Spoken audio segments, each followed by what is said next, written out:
Sudah pukul 14, Dr. Andika bisa dimulai dong.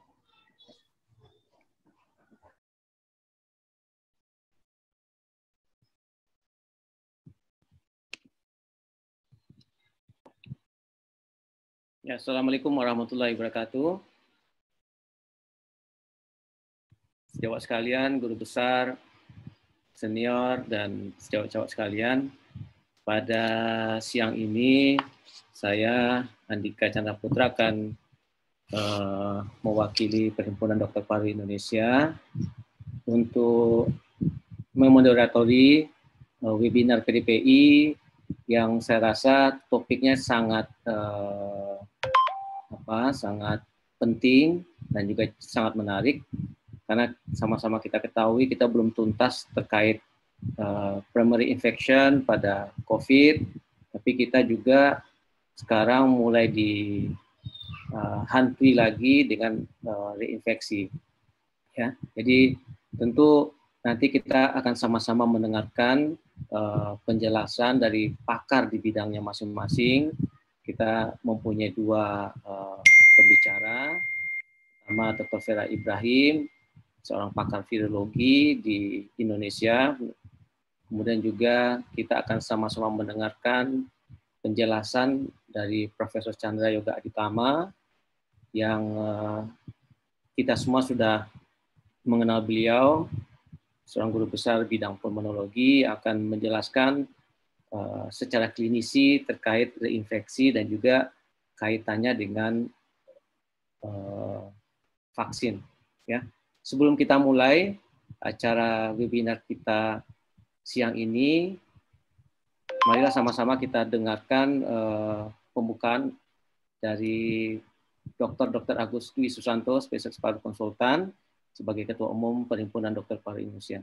Pada Dr. Agus, silakan dok. Terima kasih Dr. Andika sebagai moderator. Assalamualaikum warahmatullahi wabarakatuh. Waalaikumsalam. Selamat siang semuanya. Yang saya hormati para pembicara, Prof. Chandra Yoga, Dr. Vera Ibrahim, dan moderator, serta para peserta yang hadir pada acara webinar PDPI siang hari ini. Puji syukur kita panjatkan kehadirat Allah Subhanahu wa Ta'ala, kita bisa berkumpul pada siang hari ini dalam acara webinar yang tadi sudah disampaikan oleh moderator bahwa tema kita pada siang hari ini adalah tentang reinfeksi. Banyak teman-teman sejawat menanyakan apakah reinfeksi itu mungkin terjadi, karena ini masih menjadi bahan yang jarang dibicarakan. Oleh karena itu, Perhimpunan Dokter Paru Indonesia pada siang hari ini akan mendiskusikan bagaimana reinfeksi itu. Kalau kita baca di dalam jurnal-jurnal di luar negeri, beberapa laporan kasus mengenai reinfeksi itu sudah dilaporkan seperti di Amerika Serikat, di India, di Ekuador, dan di Belgia. Kemudian ada hubungannya juga tentang bagaimana kriteria reinfeksi itu, hubungannya dengan genomiknya. Tentu ini menjadi suatu hal yang menarik kita sebagai klinisi untuk memahami betul bagaimana kita mendiagnosis suatu kasus dikatakan sebagai reinfeksi. Apakah ini juga suatu reinfeksi atau reaktivasi? Karena ada hal yang tentunya menjadi pembeda antara reinfeksi dan reaktivasi. Perhimpunan Dokter Paru Indonesia senantiasa menyampaikan hal-hal yang update bagaimana perkembangan tentang COVID-19 ini yang sampai saat ini masih ada di negara kita di Indonesia. Meskipun kecenderungannya kasusnya mulai melandai, kita berharap akan menurun dan bisa terkontrol di negara kita.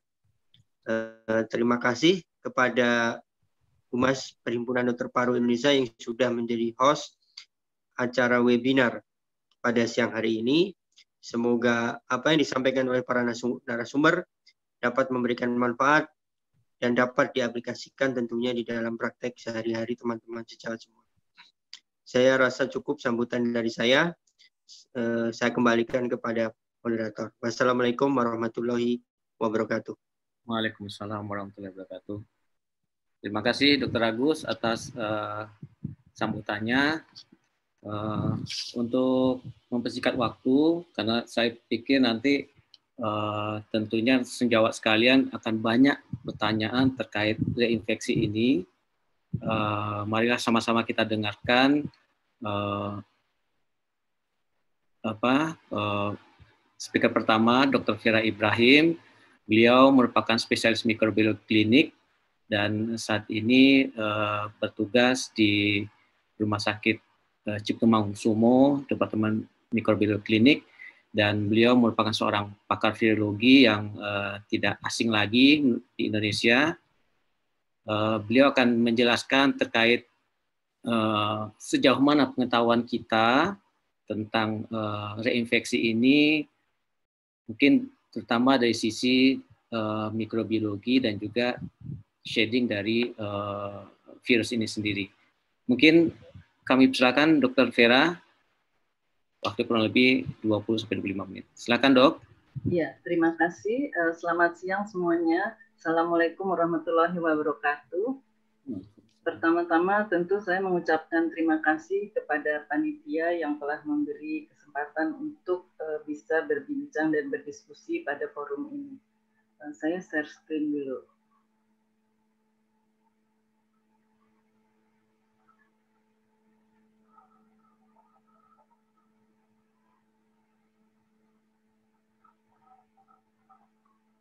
Mudah-mudahan sudah terlihat slide saya. Ya, terima kasih. Saya mendapat tugas dengan judul Microbiologist View SARS-CoV-2 Reinfection, What We Know So Far. Nah, seperti kita ketahui bahwa penyakit COVID ini sudah tersebar hampir di seluruh dunia, negara hampir terdampak. Ya. Jadi memang sudah dinyatakan sebagai pandemi, tetapi sudah berjalan hampir 11 bulan ya. Banyak yang telah kita ketahui pengetahuan dan kemajuannya, tetapi banyak juga yang masih kita menjadi pertanyaan-pertanyaan yang belum bisa dijawab. Memang mungkin masih memerlukan waktu. Nah, COVID-19 itu disebabkan oleh coronavirus. Nah, ini ada di hewan-hewan karena memang ini merupakan penyakit zoonosis. Nah, jadi saya kenapa sampaikan ini, karena memang berarti ancaman dari kelompok virus itu akan selalu ada. Jadi virus itu tentunya akan beradaptasi pada host yang intermediate, kemudian bisa menginfeksi manusia. Jadi sejauh ini ada 7 dengan yang SARS-CoV-2, virus corona yang bisa menginfeksi manusia, tentu dengan gejala klinis yang berbeda, ada yang berat dan yang ringan. Nah, ini adalah gambaran virus daripada SARS-CoV-2.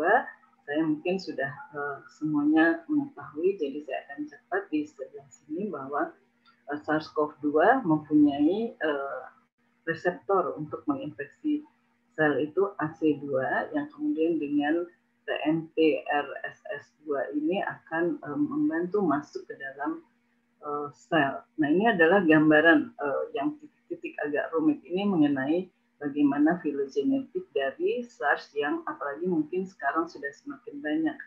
Tetapi dengan mempelajari ini kita akan mengetahui bagaimana virus itu beredar. Dan tentunya analisis filogenetik juga diperlukan untuk mengetahui sejauh mana sih variasi-variasi yang ada, tetapi tampaknya masih menggerumbul atau berkelompok pada satu kelompok di filogenetik. Menandakan bahwa perubahannya memang belum terlalu banyak. Nah, tadi kita berbicara mengenai reseptor. Virus itu memerlukan reseptor yang khusus untuk masuk ke dalam sel. Jadi dia akan sangat spesifik untuk menginfeksi sel tertentu. Jadi kalau tidak ada reseptornya, tentu virusnya tidak akan bisa masuk. Nah, tentu ini merupakan bagian yang penting, pelekatan daripada virus dengan reseptor untuk menghambat atau menetralisasi infeksi. Jadi memang itu merupakan target dari tentunya pengembangan vaksin yang untuk profilaksis supaya virus ini tidak bisa masuk ke dalam sel dan kemudian bereplikasi memperbanyak diri yang kemudian akhirnya akan menginfeksi yang lainnya. Nah, jadi selain tadi bahwa reseptor binding domain yang ada pada spike atau glikoprotein pada virus ini, itu ada tempat yang spesifik untuk SARS-CoV-2 ini yang disebut multibasic cleavage. Jadi pada tempat tersebut yang membedakan tentunya dengan SARS-CoV-1 itu yang kemudian tempat enzim furin protease yang membelah, yang kemudian itu yang membuat dia lebih mudah untuk menginfeksi terutama sel paru. Nah, bicara mengenai reinfeksi tadi kasus yang dilaporkan memang sudah ada, tetapi memang masih jarang, atau memang karena yang melaporkannya memang belum banyak, sebetulnya terjadinya sudah banyak, itu kita juga belum tahu. Nah, yang dikatakan reinfeksi itu tentu artinya bahwa seseorang terinfeksi, kemudian sakit, kemudian dia sembuh, dan berapa lama kemudian terinfeksi kembali. Nah, memang pada COVID-19 ini tentu ada banyak pertanyaan yang harus dijawab. Apakah memang betul-betul terjadi reinfeksi atau dia reaktivasi, tadi seperti Dr. Agus katakan, atau dia merupakan prolong itu, pengeluaran virus yang memanjang tetapi dalam jumlah yang sedikit sehingga tidak terdeteksi oleh metode yang ada saat ini. Kemudian bagaimana mengenai respon imun pada pasiennya? Apakah dia berfungsi? Apakah artinya kalau sudah terinfeksi kembali itu respon imunnya tidak berfungsi? Bagaimana peran antibodi netralisasi? Dan apakah virusnya memang bermutasi kemudian dia meloloskan diri dari sistem imun? Nah, itu yang mungkin kita harus mengetahui. Jadi pada umumnya orang terinfeksi itu tentu ada respon imun yang pertama non-spesifik akan berfungsi, kemudian apabila tidak berhasil akan masuk ke dalam respon imun yang spesifik atau kita sebut adaptif imun, kemudian dia akan sembuh. Nah, sembuh biasanya kemudian ada sel memori yang kemudian apabila terjadi reinfeksi dia akan terinduksi dengan cepat dan akan merupakan kekebalan pertahanan supaya tidak terjadi sakit. Nah, bagaimana, apakah sel memori pada infeksi sel COVID ada? Nah, itu juga menjadi pertanyaan yang harus nanti diteliti lebih lanjut. Jadi ini tentu yang merupakan dasar untuk pengembangan vaksin. Nah, bertanya apakah infeksi daripada COVID-19 ini tadi reinfeksi itu reaktivasi atau persisten? Seperti kita tahu kalau reaktivasi berarti ada infeksi laten. Nah, infeksi laten biasanya contohnya bisa ada HIV, varicella zoster, TMV, dan lain-lain. Kenapa dia bisa infeksi laten? Karena virus itu bisa berintegrasi dengan kromosom sel yang diinfeksi, atau dia bisa meloloskan diri dari sistem imun atau masih ada tetap di dalam tubuh kita. Kemudian atau dia bisa mencapai seperti herpes itu mencapai tempat-tempat yang memang sulit dicapai oleh sistem imun seperti di ganglion, sehingga pada suatu saat sistem imun melemah kemudian dia akan bisa reaktivasi.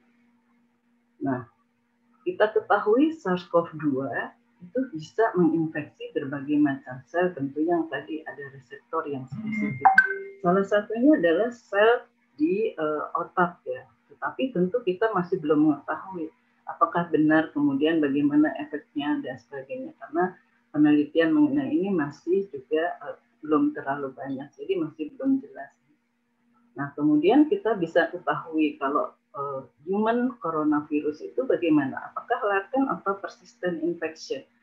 Nah, kalau kita tahu bahwa yang 4 human coronavirus itu menyebabkan penyakit yang tidak terlalu berat seperti common cold, kemudian dia akan sembuh sendiri, kemudian dia tidak menimbulkan hal-hal yang berat. Kemudian yang berat itu adalah yang SARS-CoV-2 dan MERS-CoV itu, dan yang sekarang yang baru SARS-CoV-2 dan SARS-CoV-1 MERS-CoV.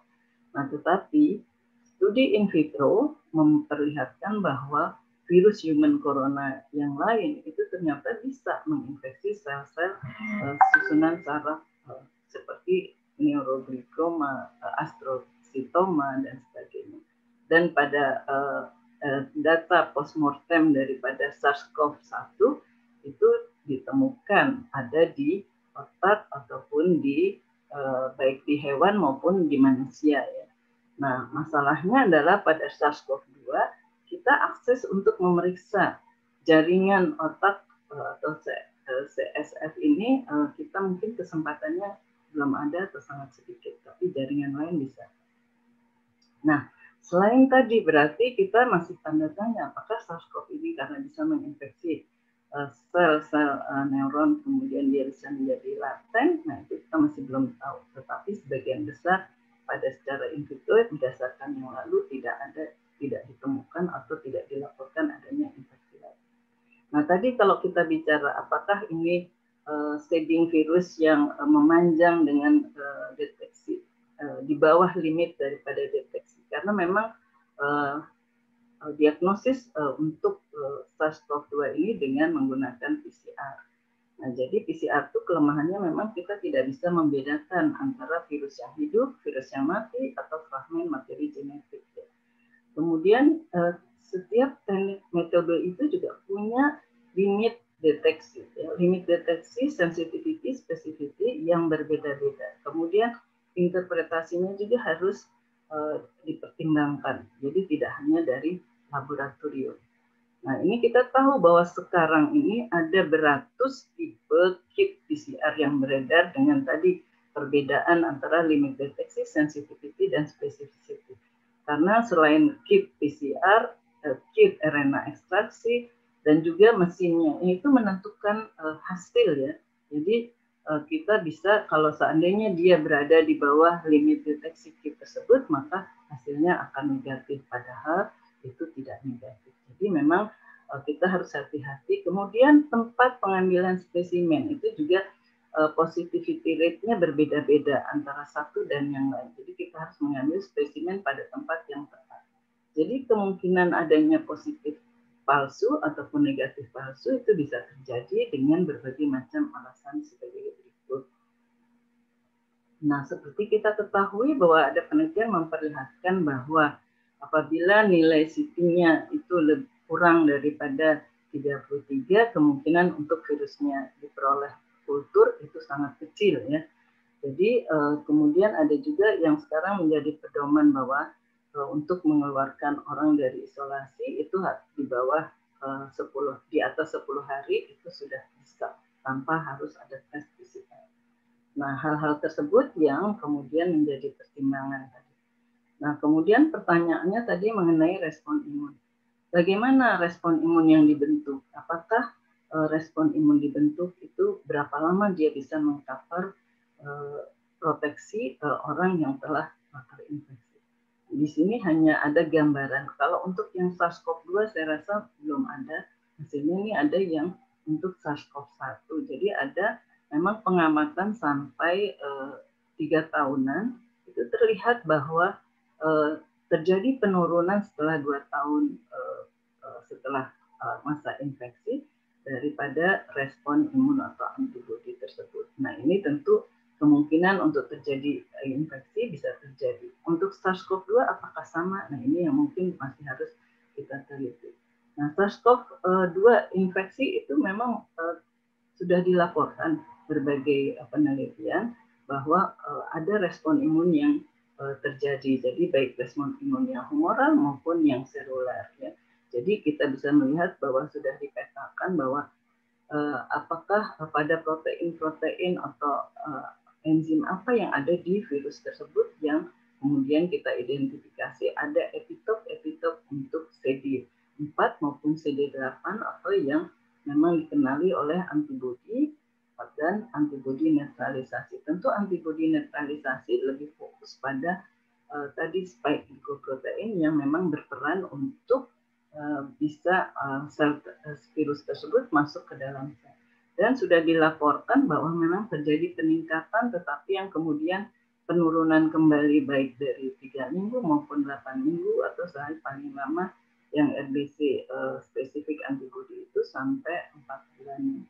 Jadi kemungkinan reinfeksi bisa terjadi. Dan telah dilaporkan ini semacam ringkasannya saja bahwa untuk menghadapi SARS-CoV-2 ini, itu peran imunologi memang harus komprehensif. Jadi baik yang CD4 maupun CD8 dan juga antibodi. Jadi kalau apabila salah satu tidak ikut berperan dalam proses tersebut, maka SARS-CoV-2 itu kita tidak bisa menangani SARS-CoV-2 di dalam tubuh kita. Nah, tentu faktor usia juga berperan. Jadi tentu makin tua kemungkinan untuk respon antibodinya menjadi lebih rendah. Nah, ini ada beberapa laporan yang saya hanya memperlihatkan bahwa telah dikembangkan bahwa monoklonal antibodi terhadap tadi reseptor binding dan tempat-tempat yang memang berperan tempat masuknya. Jadi diharapkan ini nanti bisa menghambat virus itu masuk ke dalam sel. Jadi ada beberapa laporan dan monoklonal ini diharapkan nanti bisa memberikan terapi. Kemudian pengembangan antibodi netralisasi juga dilakukan. Kemudian telah diuji cobakan bahwa pemberian antibodi netralisasi pada hewan coba itu ternyata waktu di-challenge oleh virus, dia bisa terlindungi. Jadi ini sangat menjanjikan untuk terapi ke depan. Nah, kemudian kita bertanya, apakah tadi virusnya bervariasi kah sehingga antibodi netralisasi tidak bisa menghadapi virus tersebut? Ini contoh adalah variasi di HIV. HIV itu sangat bervariasi hingga sampai sekarang kita sulit membuat vaksinnya ya, karena tempat netralisasinya itu merupakan daerah hipervariabel, yang juga perubahan itu bisa menyebabkan virus itu mempunyai kemampuan berpindah dari yang tidak parah menjadi berat. Jadi peran daripada antibodi netralisasi di HIV ini itu juga kita masih belum bisa memastikan, mempertanyakan bagaimanakah karena variasi tersebut. Nah, apakah di SARS-CoV-2 ada hal-hal yang seperti itu? Nah, ternyata setelah diamati reseptor binding domain itu, karena kalau tempat masuk virus kita pikir itu tentunya adalah daerah yang conserve. Ternyata setelah diteliti pada daerah tersebut itu malah ada mutasi, jadi kurang lebih 32 mutasi yang kemudian dipetakan, dia beredar di berbagai negara. Jadi ada mutasi yang kalau kita lihat yang warna merah ini adalah tentu yang berubah ya, jadi afinitas terhadap selnya lebih meningkat dibanding dengan yang warna kuning. Jadi di berbagai tempat sudah beredar tadi virus-virus yang bermutasi pada daerah reseptor binding domain. Nah, bahkan telah diketahui kemudian dikelompokkan ya, mutasi yang awal pada fase-fase awal itu ada, tentu kita bisa lihat di sini ada mutasi yang P367 menjadi F, dan juga ada mutasi yang mungkin sudah kemarin diramaikan D614G menjadi G itu. Nah, itu memang meningkatkan bahwa infectivity daripada virus karena dia meningkatkan afinitas terhadap reseptor AC2. Nah, itu juga kita sudah temukan. Pada fase awal memang mungkin pada fase virus-virus itu berusaha untuk mengadaptasikan diri. Jadi kemudian beberapa mutasi yang lain juga pada daerah yang kita anggap harusnya itu merupakan daerah penting untuk virus itu terjadi. Jadi memang mutasi di situ bisa menyebabkan tadi peningkatan infektivitas untuk penyebaran dan sebagainya. Tetapi perubahan di situ apakah berperan pada tadi netralisasi, melepaskan diri dari netralisasi antibodi? Nah, itu kita masih juga belum tahu. Nah, itu perlu kita teliti. Nah, ini ada menggambarkan apakah reinfeksi terjadi di seasonal coronavirus. Nah, ini ada pengamatan yang cukup lama, 10 tahunan pada beberapa orang yang diperhatikan. Jadi yang gambar di sini adalah bagaimana tingkat respon imun dari humoral itu yang berfluktuasi dan sesuai dengan adanya reinfeksi ya. Jadi ini ada gap, jadi kurang lebih 10 tahun dan berapa kali terjadi reinfeksi oleh berbagai tadi virus corona yang ada di manusia ya. kita bisa lihat di sini adalah yang menggambarkan prevalensi daripada virus-virus tersebut ya. Jadi kita lihat kalau di seasonal corona itu menjadi suatu yang mudah terjadi reinfeksi karena tadi dia memang juga ada perubahan, kemudian waktu untuk antibodi yang protektifnya itu sangat singkat sehingga menyebabkan mudah terjadi infeksi, dan untungnya memang yang human corona itu menyebabkan penyakit yang tidak berat ya, jadi seperti common cold tersebut. Nah, apakah SARS-CoV-2 seperti itu? Kita masih belum tahu nanti. Nah, ini ada beberapa laporan yang mengenai reinfeksi ya. Jadi tadi sudah disebutkan, jadi ada laporan yang dari Hong Kong, dari Nevada, Belgium atau Ecuador. Nah, di sini kita bisa melihat bahwa adanya antibodi yang positif, tapi bagaimana apakah ada ternyata pada waktu infeksi yang awal itu tidak dideteksi adanya antibodi, setelah yang kedua baru ada antibodi, dan ini ada intervalnya yang cukup lama. Kemudian gejala klinis yang terjadi setelah pada infeksi yang kedua itu ada yang ringan asimptomatik, ada yang sampai dirawat ya, ada yang berat. Jadi kita masih belum bisa mengambil kesimpulan apakah yang kedua itu lebih berat atau tidak. Nah, memang kalau dari sisi tadi respon imun dan sebagainya, kita masih belum bisa membedakan reinfeksi atau tidak. Yang penting memang kita harus menganalisis genom yang virus yang apakah yang pertama, yang kedua itu merupakan virus yang sama. Nah, ini ada kasus lagi. Jadi setelah ini saya ada beberapa kasus yang disampaikan. Jadi ada yang memang masuk, jadi mengalami reinfeksi setelah 3 bulan. Kemudian setelah dianalisis genomnya, virus yang pertama dan yang kedua itu masuk dalam kelompok yang berbeda. Jadi ini memperlihatkan bahwa memang terjadi reinfeksi. Kemudian kasus yang kedua ini juga sama, jadi kita bisa melihat bahwa laki-laki 25 tahun ini mengalami infeksi. Sebetulnya dia ketika dilakukan screening, kemudian dia menjadi sakit, dan setelah dinyatakan 2 kali PCR negatif, itu kemudian sakit kembali ya. Dan setelah dianalisis memang dari kedua genom dari spesimen dari yang pertama dan kedua itu berbeda. Jadi terjadi beberapa mutasi yang kemungkinan tidak akan terjadi pada saat waktu yang singkat di pasien tersebut. Nah, kemudian berdasarkan analisis filogenetik juga kita bisa melihat bahwa spesimen atau isolat dari virus yang A dan B itu terletak berbeda kelompok ya. Nah, ini contoh yang lain bahwa sama bahwa pada seorang 33 tahun yang kemudian terjadi infeksi kembali ya, meskipun asimptomatik, yang kemudian akhirnya dirawat. Nah, kita bisa melihat di sini bahwa antibodi yang dihasilkan itu belum terjadi, berarti pada infeksi yang pertama kemungkinan itu tidak ada, kemudian positif setelah hari yang kelima. Nah, ketika dianalisis genomnya juga terlihat bahwa pada spesimen yang pertama, kemudian dan yang kedua itu berbeda kelompok, menandakan bahwa virus ini memang berbeda dan diamati juga ada beberapa perubahan.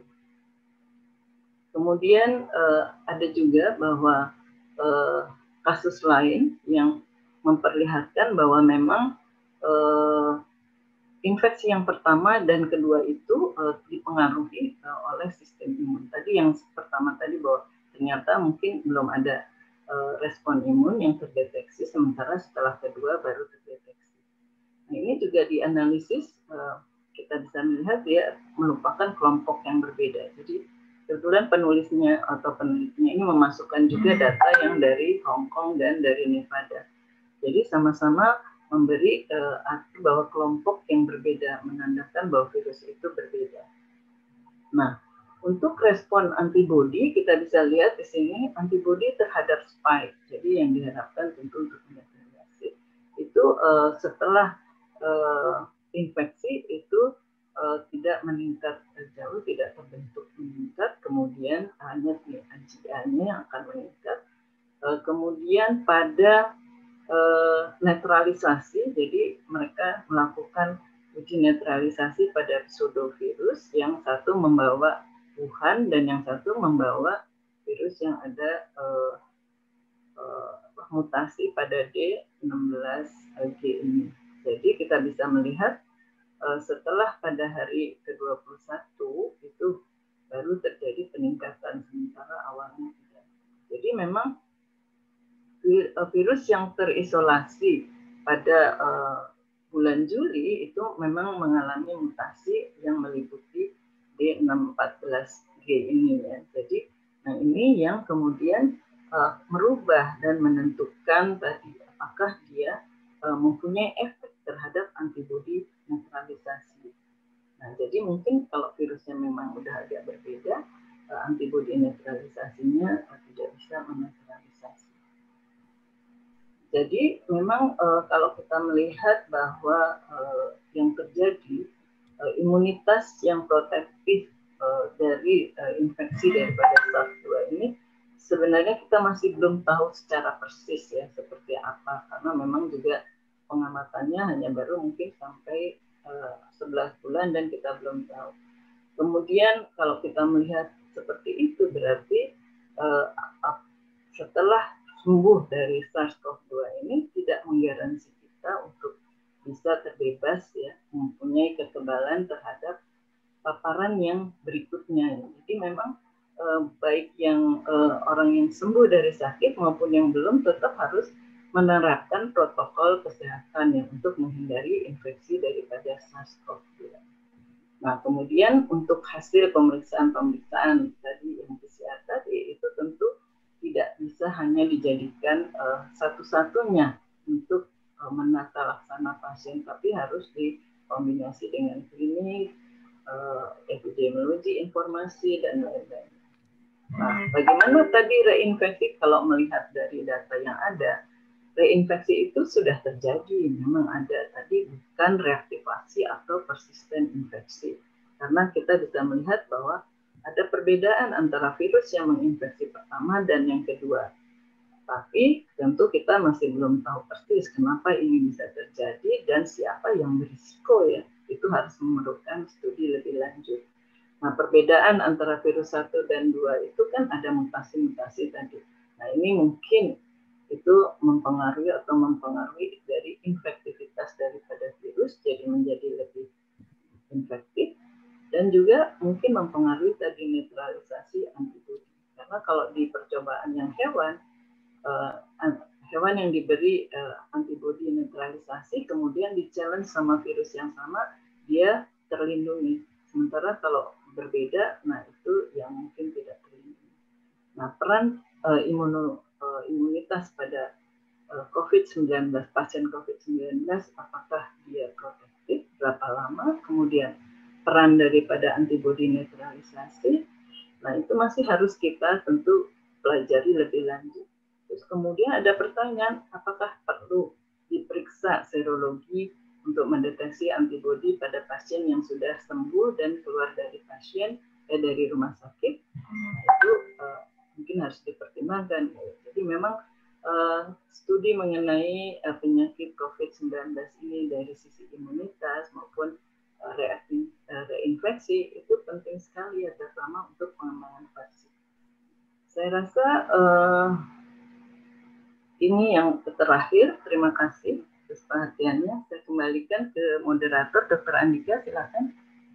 Baik, terima kasih Dr. Vira atas paparannya. Saya rasa dari paparan Dr. Vira banyak hal yang bisa kita dapatkan dan tentu nanti akan kita diskusikan bersama karena kami mencatat sudah banyak sekali pertanyaan terkait reinfeksi ini. Sebelum kita lanjutkan paparan dari Prof. Chandra, saya hanya mengingatkan kita ada link absensi. Jadi nanti link absensinya seperti ini yang tertera di screen. Nanti sejawat sekalian, Bapak Ibu yang sudah mengisi absensi akan dikirimkan sertifikatnya. Mungkin demikian. Ya, Untuk selanjutnya kita akan mendengarkan bersama-sama paparan oleh Prof. Chandra Yoga Aditama. Masih perlu saya jelaskan, Prof. Chandra, saya nggak perlu lagi.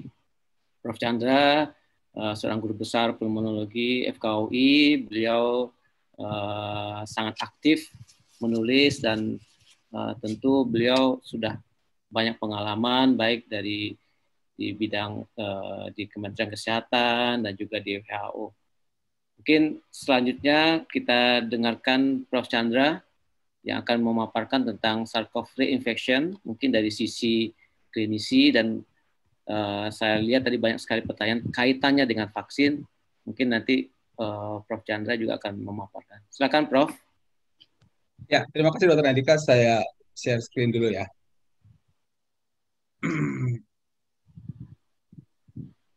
Mana dia?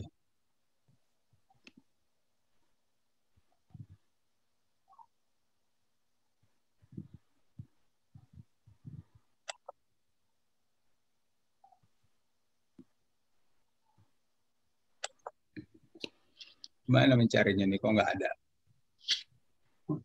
Bisa di share screen, Prof. Ya, ini saya sedang coba. Tadi udah saya siapin, kok nggak ada di sini. Gimana?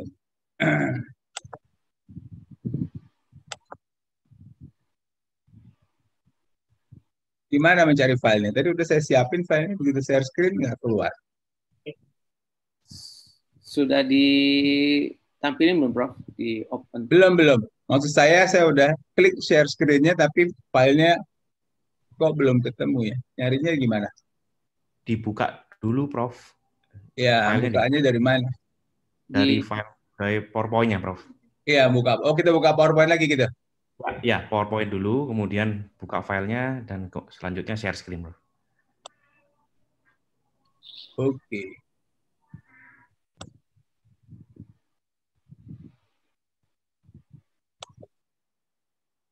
Tapi nggak ada di sini ya. Udah dibuka sekarang. Slide-nya nggak bisa share screen kan?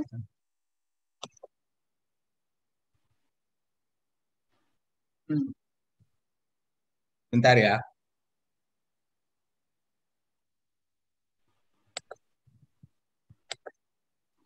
Ya, ketemu sekarang. Mana gede ini?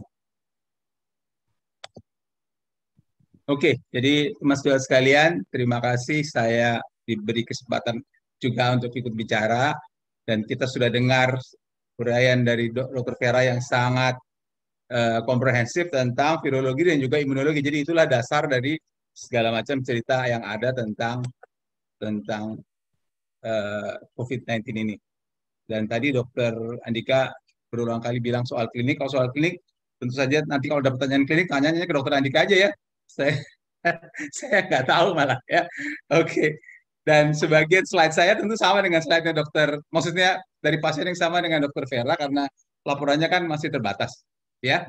Oke, jadi sekarang kita ngomong soal reinfeksi, nanti tentang vaksin.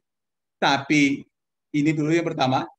Jadi memang sudah ada, tapi masih jarang begitu.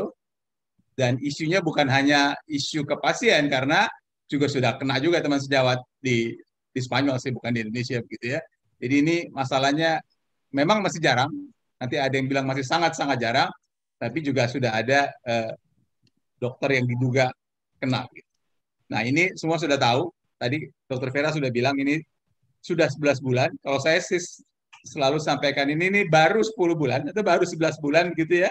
Dan kalau saya bicara sama teman-teman yang bukan kesehatan, saya selalu sampaikan, tentu orang-orang non-kesehatan tahu berbagai penyakit di muka bumi ini, mau flu, kayak demam berdarah, kayak mau HIV. Tidak ada satupun penyakit saat ini yang umurnya baru sekian bulan. Semua penyakit umurnya 20-an tahun, ratusan tahun, ribuan tahun gitu ya. Jadi kalau kemudian dokter ditanya, kenapa ini belum ada jawabannya, kenapa belum ada obatnya, kenapa begini, kenapa begitu. Kalau kita mau berkelit, kita baru bilang ini penyakitnya umurnya baru 10 bulan. Jadi nggak ada penyakit lain yang baru 10 bulan, dan tentu saja masih banyak yang belum diketahui. Itu poin pertama. Tadi ini juga sudah sampaikan, ini 49 juta tanggal 7 November, sebentar lagi 50 juta, ini akan naik terus, nggak ada masalah. Bukan nggak ada masalah, maksudnya tren itu akan naik terus seperti kalau kita lihat di sini. Saya kecilin dulu. Oke, kita lihat di sini dia masih naik terus. Jadi situasi memang belum terkendali, dia masih naik terus. Jumlah, kalau bicara jumlah total memang Amerika, ini nggak ada hubungan sama Trump atau Biden yang menang. Sekarang paling banyak Amerika jumlah kasus, tetapi kalau kita lihat peningkatan belakangan ini adalah di Eropa. Ya, ini yang biru yang Southeast Asia. Oke, nah sekarang yang ramai dibicarakan tentu tentang second wave dari Eropa, Inggris, Prancis, Belgium, Jerman, segala macam.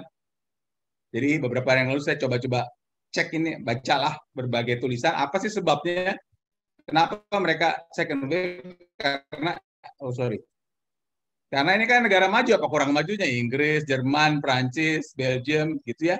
Jadi kalau dia punya daya kemajuan teknologi yang begitu bagus, kalau bicara kedisiplinan harusnya juga bagus barangkali begitu, tapi toh mereka sudah berhasil menanggulangi yang first wave, toh kena second wave. Ada banyak kemungkinan, tapi salah satu yang dituliskan di sini adalah, kelihatan nggak nih? Saya kok ada gini aja nih. Adalah tentang restriction fatigue. Jadi untuk mereka yang di Eropa kan, mereka summer jalan-jalan tuh. Summer adalah waktu dia untuk ke pantai, segala macam, jalan-jalan. Nah, sementara summer mereka harus nggak boleh keluar rumah, ada pemasaran, lama-lama dia capek. Gitu, gara-gara diduga restriction fatigue inilah yang kemudian orang jadi tidak taat lagi sehingga timbullah second wave. Kenapa mesti disebut ini? Jadi untuk mereka saja yang tidak patuh ada second wave, apalagi untuk negara-negara yang sekarang masih naik, yang first wave-nya saja belum kelihatan kapan turunnya begitu. Sementara kalau ada restriction fatigue juga di kalangan kita, maka tentu itu tidak baguslah untuk kacamata pola epidemiologi penyakit ini di masa yang akan datang. Kita tidak tahu bagaimana dampak, bagaimana kelanjutan daripada second lockdown ini yang dikerjakan di berbagai negara Eropa ini, karena mereka kan agak khawatir ini dihubungkan juga dengan kemungkinan musim dingin, flu yang meningkat dan sebagainya. Kita sebagian besar lockdown hampir sebulan sepanjang November. Kita lihat nanti bagaimana perkembangannya di sana, apakah mereka berhasil menanggulangi atau cerita baru lagi yang timbul. Oke, sekarang balik ke bukan isu judul kita tentang reinfection ya. Jadi reinfection ini sudah jadi pembicaraan di media begitu. Ini BBC, saya ambil begitu contohnya, juga jadi pembicaraan di jurnal internasional tentu saja, di Lancet. Selain di nasional, kita punya webinar PDPI hari ini, dan pertanyaannya, ada nggak nih dampaknya nih? Vaksin bagaimana? Boro-boro kita vaksinnya belum tahu kapan, sekarang udah ribut lagi dengan cerita reinfeksi. Begitu yang jadi banyak pembicaraan. Oke, tadi Dr. Vera sudah menyampaikan kasus ini adalah kasus yang katakanlah diduga sebagai kasus confirm pertama reinfeksi. Ini yang di Hong Kong. Jadi 33 tahun. Dia pertama-tama sakit bulan Maret, kemudian sekian bulan kemudian dia sempat asimptomatik, kemudian ternyata dia sempat negatif 2 kali, sudah dites negatif. Jadi ini penting, tesnya 2 kali negatif, kemudian 4 bulan kemudian positif lagi, dan bahkan viral load-nya tinggi pada waktu itu. Nah, tadi Dr. Vera dengan cara yang lebih ilmiah gitu, lebih sistematik menggambarkan yang mana berbeda. Kalau saya mau bicara bahasa gampang aja, jadi ketemu ada 24 perbedaan nukleotid antara serangan virus yang kedua dengan virus yang pertama.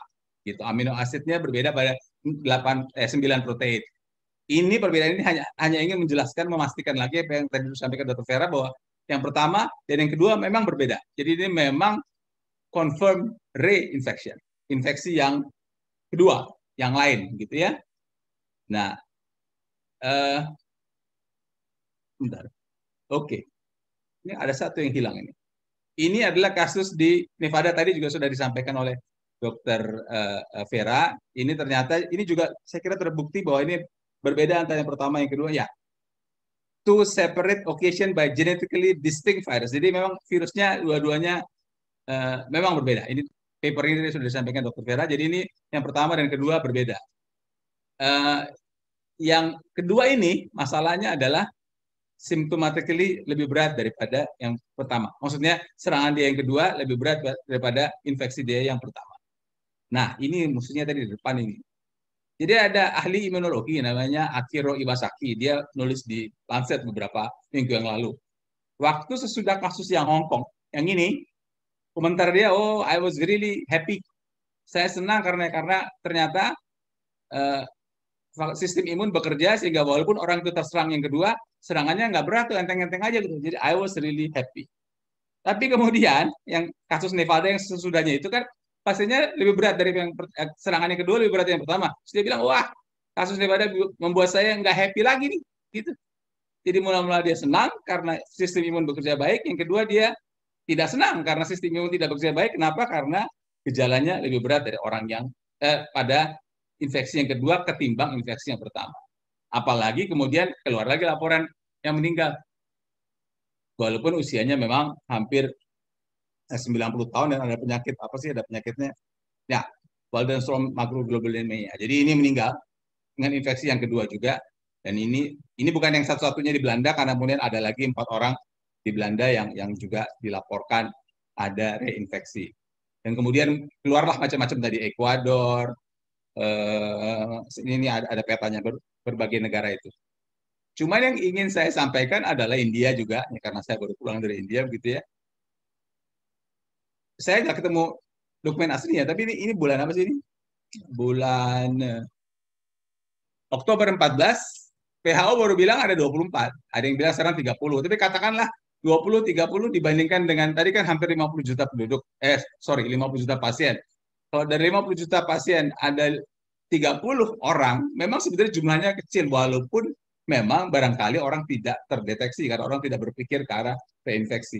Tapi tidak terdeteksi tetap jumlahnya relatif kecil. Jadi tadi Pak Dr. Vera sudah sampaikan, memang kasus ini ada, tapi masih jarang. Ini websitenya CDC nih, 27 Desember. Jadi kalau CDC tentu saja menggunakan bahasa yang lebih ilmiah begitu. Ini koran New York Times lebih serem lagi, very very rare. Very-nya ada 2, sangat-sangat jarang. Ini tentu banyak yang membantah nantinya, tapi anyway kalau kita bicara laporan yang terlaporkan, memang jumlahnya masih sangat sedikit ketimbang jumlah semua kasus. Ya. Nah, tadi yang Akiro Iwasaki itu akhirnya menulis di Lancet beberapa waktu yang lalu, belum terlalu lama, saya kira Oktober berapa ini? Nggak kelihatan saya, 18 atau 12 begitu.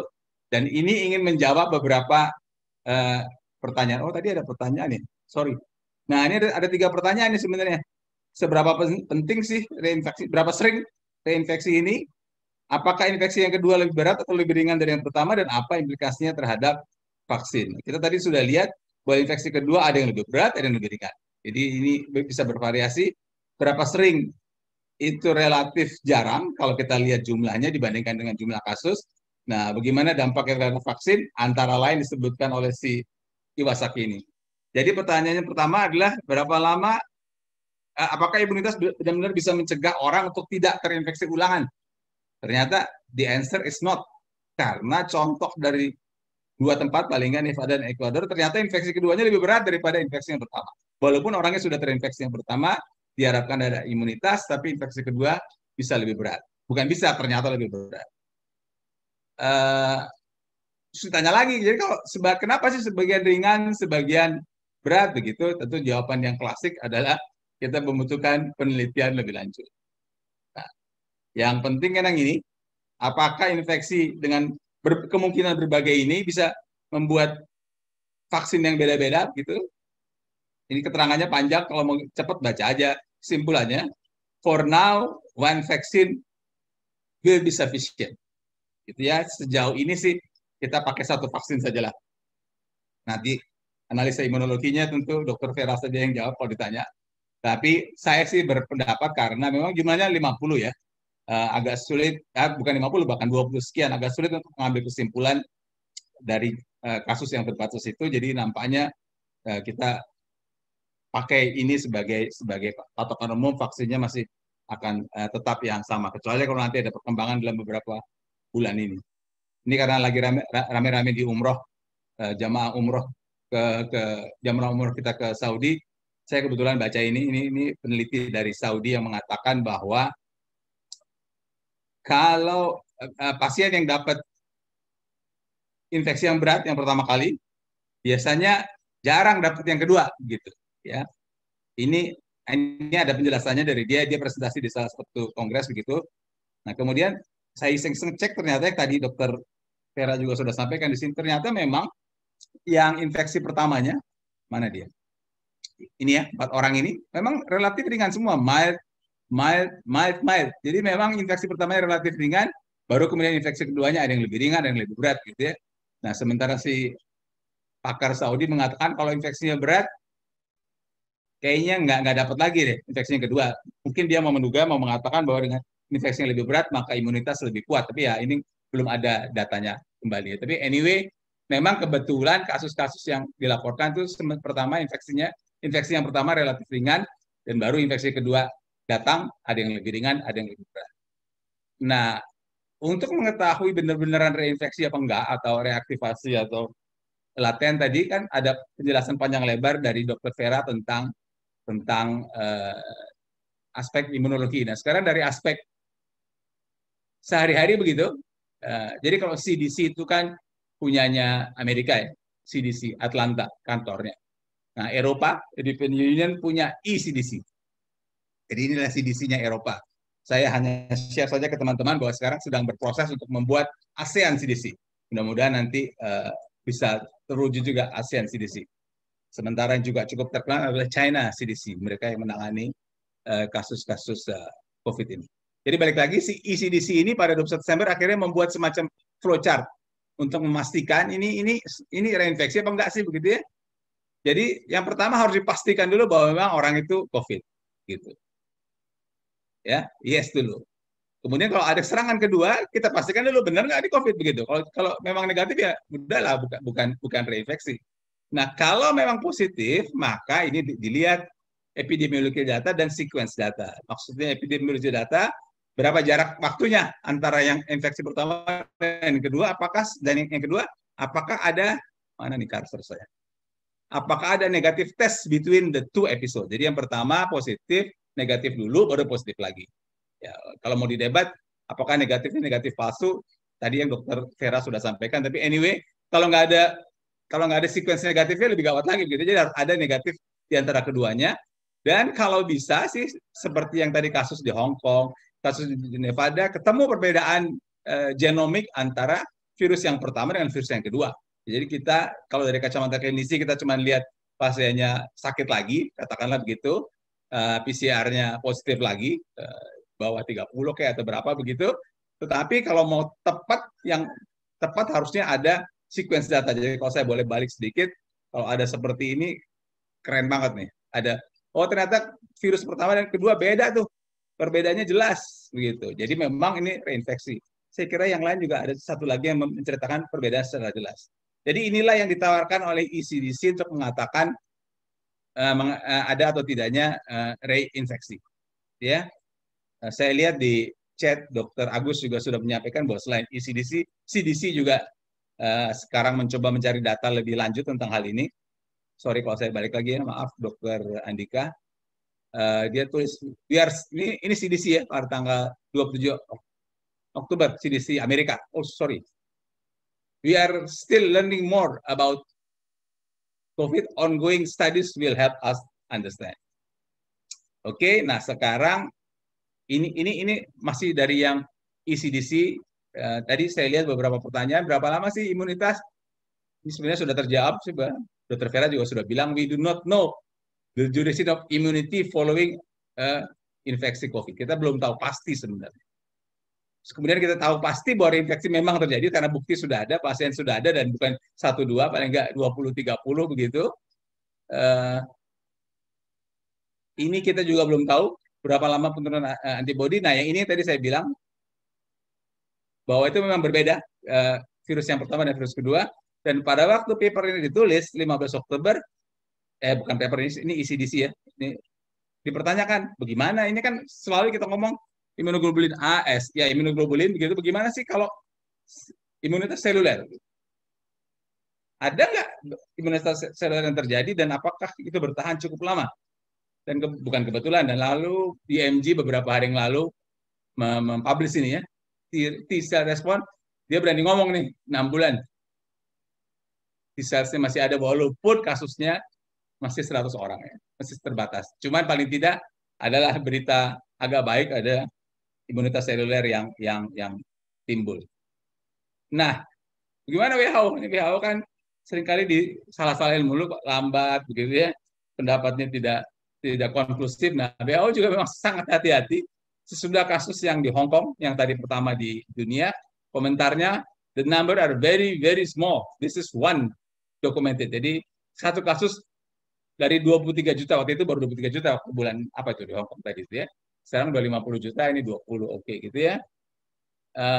Kita mungkin akan lihat lagi, tapi ini kayaknya ya ini kecil lah begitu ya. Ini kata WHO pusat di Jenewa. Tapi karena jumlah kasus meningkat terus, walaupun jumlahnya sekali lagi masih sedikit relatif, akhirnya WHO Amerika membuat definisi ini. Jadi teman-teman tahu bahwa definisi suspek, probable segala macam itu biasanya dibuat memang oleh WHO Jenewa, gitu. Tapi ini karena WHO Jenewa memang belum mengeluarkan statement, akhirnya WHO Amerika membuat definisi apa itu suspek, apa itu confirm reinfection. Ya, suspek itu bisa gejala apa? Artinya pasiennya bisa bergejala atau tidak bergejala. Tes positif sesudah lebih dari 90 hari infeksi yang pertama. Ini tidak ada evidence yang pasti begitu. Kenapa 90, kenapa nggak 89? Tapi paling tidak inilah yang dipakai oleh definisinya WHO Amerika. Gitu. Dan ini yang confirm. Nanti ini saya kira slide dibagikan saja, Dr. Andika, teman-teman bisa lihat. Sekali lagi, memang diharapkan ada kriteria epidemiologis dan kriteria laboratori. Kalau bisa ada complete genome sequencing untuk mengatakan reinfeksi atau tidak. Nah, sekarang balik lagi ke vaksin kan. Gimana dampaknya ke vaksin? Karena reinfeksi jadi orang ragu-ragu nih. Kekebalan berapa lama tahan? Dan herd immunity ada apa enggak begitu ya? Ini kan peneliti masih ngomongnya. Kenapa saya buat yang besar? Karena ini yang mempublish ini Gavi. Gavi itu adalah Badan Dunia Global Alliance on Vaccine Initiative. Dia adalah badan dunia bertanggung jawab terhadap vaksin saja. Jadi dia juga berpikir-pikir bagaimana, cuman sampai sekarang tanggal berapa ya? 9 Oktober dia masih mengatakan bahwa kita amati lebih lanjut, tapi nampaknya sekarang kita akan tetap berjalan dengan vaksin yang ada sekarang karena bukti-bukti bantahan gitu katakanlah belum cukup kuat. Jadi kebijakan dunia yang dibuat oleh Gavi, vaksin masih akan tetap sama. Karena tadi Dr. Andika bilang tentang vaksin, saya memang buat vaksin, walaupun ini saya yakin teman-teman yang hadir sebagian besar sudah dengar. Saya senang pakai judul ini, kenapa? Karena ada ekspresnya. Dan ini selalu diperdebatkan, baik oleh kalangan kedokteran, kesehatan, maupun juga oleh orang-orang di luar kesehatan, begitu ya. Kenapa? Karena kita tahu, kalau kita contoh pengalaman masa lalu, jarak antara virus ditemukan dan vaksin ditemukan itu sekian puluh tahun. 35, 45, 96, 59, paling rendah 17. Sementara penyakit ini umurnya baru 10 bulan. Boro-boro mau sekian puluh tahun. Gitu. Jadi benar nggak sih mau ada vaksin begitu kan? Orang ragu-ragunya begitu karena lihat data ini. Kalau lihat yang dulu jaraknya jauh banget. Sekarang kok sudah. Cuman orang lupa bahwa sekarang ini ilmu pengetahuan sudah begitu maju gitu ya. Sehingga orang tentu berusaha maksimal untuk mencari vaksinnya. Dan yang kedua, selama saya hidup, saya sudah 65 tahun lebih. Atau jangan saya hidup lah. Selama kita semua hidup, kita belum pernah menghadapi situasi pandemi yang seberat ini. Gitu. Belum pernah ada Olimpiade dihentikan, belum pernah ada ibadah haji yang berangkat ibadah haji cuma berapa orang dari Mekah dan sekitarnya, belum pernah ada Wimbledon barangkali di stop gitu. Jadi ini memang sudah memporak-porandakan dunia sehingga orang semua berkonsentrasi maksimal untuk menemukan vaksin. Karena itulah kita melihat bahwa perkembangan vaksin relatif cukup baik saat ini walaupun belum sampai setahun, masih 10 bulan. Ini saya kira semua sudah tahu nih Ini buat orang awam sebenarnya, tapi ya ini bagaimana vaksin bekerja, tapi oke lah ini nggak usah. Ini juga nggak usah barangkali kalau buat teman-teman sejawat. Nah, oke, setidak-tidaknya ini Dr. Vera yang jago ini, setidak-tidaknya ada 8 mekanisme begitu, bagaimana vaksin dibuat, 2 yang coklat, 2 yang hijau, 2 yang biru, 2 yang merah, vaksin yang dilemahkan atau inaktivasi, mau pakai replicating viral vector atau non-replicating, mau pakai DNA atau RNA, mau pakai protein subunit atau pakai partikel lain. Jadi ini 8, setidaknya sedikitnya 8 mekanisme orang membuat vaksin, dan dengan berbagai mekanisme ini sekarang sudah banyak yang fase 3. Ya, berapa banyak? Ini data saya ambil 29 Oktober, sekarang tanggal berapa sih? Saya kira belum ada data yang baru, karena data ini biasanya diperbarui tiap 2 minggu oleh WHO. Jadi ada 201 kandidat vaksin yang terdaftar di WHO, bukan terdaftar, yang termonitor oleh WHO sedang dalam penelitian. Dari 201 kandidat vaksin ini, 156 masih preklinik, sementara yang sudah fase 1, fase 2, fase 3 ada 45. Dari 45 ini 10 fase 3. Ini dia. Dan saya kira mungkin 2 minggu lagi atau berikutnya ini bisa nambah, karena yang sekarang fase 2, kalau fase 2-nya beres, dia akan masuk ke fase 3. Tadi ini jumlahnya juga 6, kemudian jadi 8, jadi 9, jadi 10. Nah, kita bisa memperkirakan dengan berjalannya waktu, jumlah yang 10 ini akan bertambah juga dari waktu ke waktu ya. Ini yang di uji klinik antara lain di Bandung. Nah, persoalannya adalah walaupun dia fase 3 ini kalau sudah selesai kan bisa diproduksi begitu ya, bisa diproduksi, bisa dibagikan ke seluruh dunia, orang bisa pakai, teman sejawat bisa disuntik dan sebagainya begitu. Persoalannya adalah kita mesti berpikir ya, bagaimana antisipasinya terhadap vaksin COVID-19 ini. Saya tulis sudah awal bulan yang lalu begitu ya. Bagaimana antisipasi vaksin COVID-19 ini yang kita perlu waspada, katakanlah begitu ya. Beberapa hal, misalnya saja, nomor 1 soal efektivitas.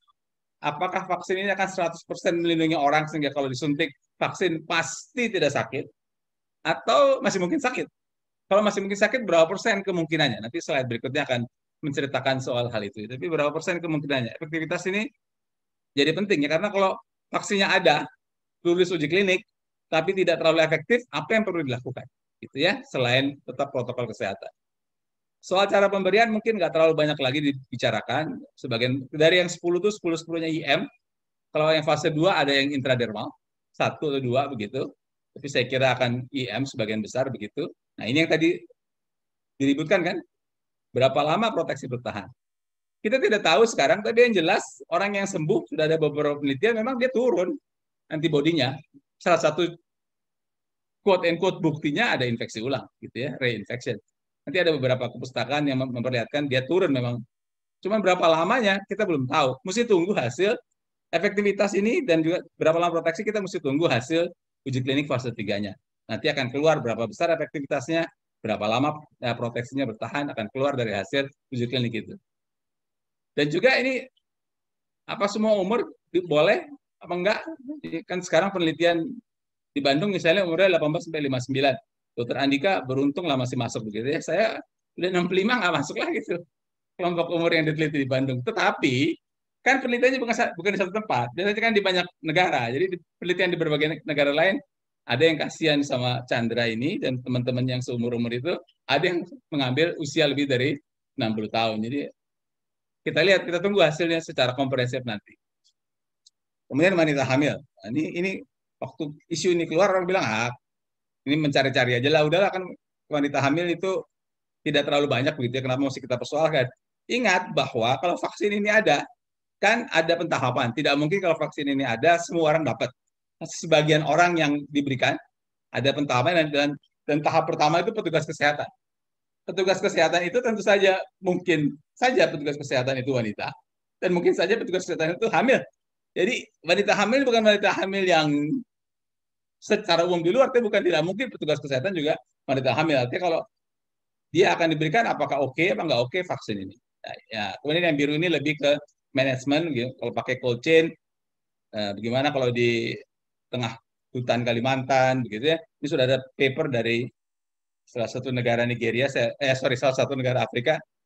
Kalau nggak salah sih bukan Nigeria, tapi saya lupa, sudah menceritakan dengan situasi cold chain yang ada, walaupun vaksin itu ada, kayaknya proteksi tidak akan maksimal. Gitu. Mutasi virus sudah kita bahas. Ingat, ini selalu akan ada. Kelompok menolak divaksin. Jangankan vaksin COVID, vaksin campak, vaksin polio, itu ada kelompok orang yang menolak divaksin. Ini kenyataan, gitu ya. Apalagi vaksin COVID yang sudah ramai dengan berbagai ceritanya begitu. Mesti diantisipasi kelompok menolak vaksin ini, dan makanya saya tulis antisipasi. Oke, dan yang terakhir adalah post marketing surveillance. Penelitian fase 3 itu bedanya sama fase 1 sama fase 2 antara lain kan fase 3 jumlahnya banyak, ribuan orang, katakanlah puluhan ribu orang. Tapi kalau toh puluhan ribu orang, dia akan dibagikan ke jutaan manusia, bahkan miliaran manusia di dunia ini. Sehingga bisa saja efek samping yang katakanlah ketemu 1 per sejuta kasus, itu mungkin belum terdeteksi pada uji klinik fase 3. Jadi memang harus diikuti dengan post marketing surveillance, dan ini bukan katanya, ini bukan teori. Kita punya contoh yang mudah sampai saat ini belum beberapa lama yang lalu, vaksin Dengue yang sudah lulus uji klinik fase 3 dibeli oleh beberapa negara, diberikan kepada rakyatnya, dan kemudian timbul masalah dan ada tuntutan segala macam. Yang ramai adalah di Filipina. Jadi post marketing surveillance akan memberikan gambaran maksimal nantinya bagaimana tentang manfaat. Oh, saya kira udah 30 menit ini. Saya percepat sedikit ya. Nah, sekarang soal penurunan tadi yang saya bilang, turun apa enggak? Ini contoh di Inggris. Sekian orang dia ikuti longitudinal observation, dan ternyata memang turun. Dari berapa persen ini? Positif 6%, turun jadi 4,4%. Jadi memang ada penurunan. Jadi kalau bicara ada penurunan apa enggak, memang ada penurunan. Yang satu itu, yang kedua ternyata yang prevalensi antibodinya paling tinggi dan penurunannya paling sedikit begitu, mereka yang usianya masih muda lah, 18 sampai 24 tahun. Yang lebih tua tentu tidak sebagus itu kekebalannya. Nah, itu ini soal yang ini, berapa lama proteksi bertahan. Sekarang soal yang coklat, berapa besar efektivitas. Teman-teman sekalian, sekali lagi kalau efektivitas 100%, tentu izin edar akan keluar. Tidak ada masalah begitu ya. Tetapi kita menduga bahwa vaksin COVID ini nggak akan 100% efektivitasnya. Bisa 90, 80, 70, bisa 60, bahkan FDA sudah mengeluarkan informasi, walaupun saya nggak ketemu informasi primernya pertamanya, mungkin 50% saja efektivitas akan di-approve. Gitu ya. Kemudian orang bertanya, kalau 50% is that good enough or not good? Misalnya saja si Anthony Fauci, pernah bilang saya kepengennya kalau bisa 70-75%, karena ada salah satu paper mereka yang mengatakan bahwa untuk menurunkan pandemi 80% maka butuh vaksin yang kekuatannya 70%. Cuman memang dia bilang kalau nggak ada social distancing. Jadi kalau ada social distancing, angkanya nggak ekstrim ini. Tapi 50% mungkin akan di-approve. Kenapa? Ada beberapa alasannya. Alasan pertama, ini masa pandemi. Semua orang berharap vaksin. Jadi kalau ada vaksin walaupun nggak bagus, mungkin akan diterima. Satu. Yang kedua, 50% bisa mencegah penyakit, 50% lagi mungkin tetap sakit, tapi diharapkan daya tahan tubuhnya, penyakitnya nggak seberat kalau dia nggak divaksin. Karena itu masih juga dianggap bermanfaat. Jadi nampaknya kita tunggulah perkembangannya hasil uji klinik, tapi situasinya seperti saya ingin teman-teman tahu. Jadi izin edar bisa keluar kalau nanti limitnya dikeluarkan. Dan limit itu otoritas Badan POM, FDA, European FDA akan keluar sesudah ada hasil uji klinik. Memang selain izin edar, orang bisa keluarkan juga EUA, ya, Emergency Use of Authorization. Barangkali teman-teman baca di koran hal ini. Jadi ini kita nggak usah tunggu uji klinik sampai selesai betul, ada namanya interim result, tapi tetap saja interim result itu, ini saya baca di New England Journal, ini saya kira Oktober atau September paling lama. Harus ada 2 months median. Jadi artinya, ini panjang ceritanya, artinya kalau uji klinik dikerjakan pada 1.000 orang, paling tidak 500 orang itu sudah selesai suntikannya, habis suntikannya, pertama, kedua misalnya, sudah suntik, kemudian ditunggu lagi 2 bulan. Kenapa ditunggu 2 bulan? 2 alasannya. pertama untuk lihat apakah antibodinya naik kemudian turun lagi, kan antibodinya nanti tanya dokter Vera, dia akan naik pada sesudah 4 minggu sampai 6 minggu, kemudian turun lagi apa enggak? Kalau turunnya jauh, artinya kita bisa perkirakan, wah ini proteksinya cuma sekian lama. Yang kedua, 2 bulan itu walaupun waktunya pendek, paling tidak untuk melihat aman atau nggak aman. Jadi walaupun izin fase 3, surat izin edar versi fase 3 belum selesai dan mau pakai emergency, tetap emergency ini ada aturannya. Dan ketat aturannya. Cara lain untuk menerima atau nggak menerima vaksin, ya kita tunggu WHO. Kalau mau gampang. Nah, WHO punya 2 cara juga. 3, ya katakanlah 1, 2 itu ada A dan B. Yang paling mudah adalah WHO itu punya ini nih. SAGE namanya, Strategic Advisory Group Expert on Immunization. Ini bukan tentang COVID saja, untuk semua vaksin mereka berkumpul, mereka menganalisa semua vaksin yang ada, kemudian memberikan rekomendasi ke pimpinan WHO. Menurut kami vaksin ini bagus apa nggak bagus? Bukan bagus apa nggak bagus. Kalimatnya recommended atau non-recommended. Mereka rapat terakhir tanggal 7 Oktober. Kita sama-sama baca, saya sengaja tidak mau menerjemahkan, tapi jadi konsensus says that currently available evidence is too limited to allow any recommendation of use of any vaccine. Jadi kalau mau coba-coba kita terjemahkan, jadi bukti ini yang ada saat ini masih sangat terbatas untuk menyetujui atau memberikan rekomendasi vaksin yang ada pada tanggal 7 Oktober. Kalau mau pakai bahasa lain ya, pokoknya tanggal 7 Oktober kami belum bisa merekomendasikan vaksin yang mana yang baik untuk digunakan oleh WHO. Kira-kira seperti itu. Itu rekomendasi 7 Oktober, tentu nanti akan bertemu lagi November, kita lihat perkembangannya bagaimana. Karena uji klinik datanya akan makin lengkap gitu ya. Ini cara yang pertama. Cara yang kedua, pada awal Oktober, WHO itu sudah mengeluarkan ini, invitasi, undangan pertama kepada perusahaan vaksin untuk memasukkan expression of interest. Kalau vaksinnya dia untuk dinilai oleh WHO, kemungkinan ada 2. Prekualifikasi, ini katakanlah semacam sepenuhnya diterima begitu, atau emergency use of listing. Emergency use of listing ini diterima sementara begitu, terutama pada keadaan public health emergency. Nah, contoh EUL, kalau saya boleh pindah sedikit, Dr. Andika dan teman-teman sekalian, itu adalah disetujuinya antigen sebagai alat diagnostik itu ada dalam EUL, bukan ada dalam PQ.